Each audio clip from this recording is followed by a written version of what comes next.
कहानी चार मित्र। एक गांव में चार मित्र रहते थे। उनमें से तीन बहुत ही विद्वान थे, पर वे व्यवहारिक ज्ञान की दृष्टि से एकदम कोरे थे।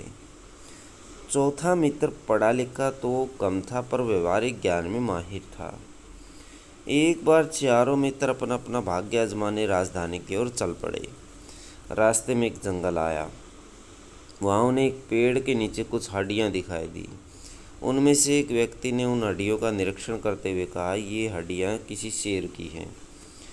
इन हड्डियों को एकत्र कर मैं अपनी विद्या से मरे हुए शेर का कंकाल तैयार कर सकता हूँ।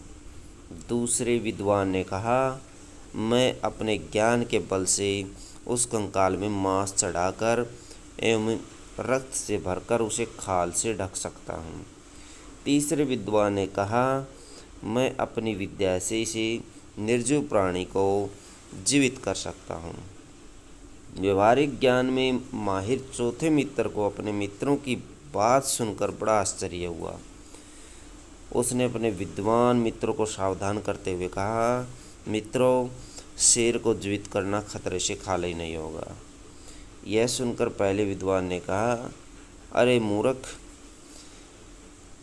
तुम बेवकूफ़ हो।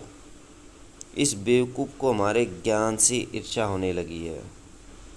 दोनों विद्वान मित्रों ने भी उसका समर्थन किया। यह देखकर वह समझदार व्यक्ति दौड़कर एक पेड़ पर चढ़ गया। तीनों विद्वान मित्रों ने अपने अपने ज्ञान का प्रयोग करना शुरू कर दिया।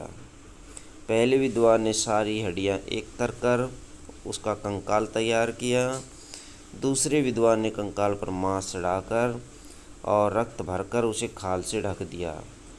तीसरे ने अपनी विद्या का प्रयोग कर उस निर्जीव शेर में जान डाल दी। जान आते ही शेर दहाड़ता हुआ खड़ा हो गया और तीनों पर टूट पड़ा। तीनों विद्वान वहीं ढेर हो गए और शेर तीनों को खा गया। व्यवहारिक ज्ञान एवं सूझबूझ के कारण चौथे मित्र की जान बच गई। सीख: ज्ञान का अव्यवहारिक उपयोग बड़ा ही खतरनाक होता है।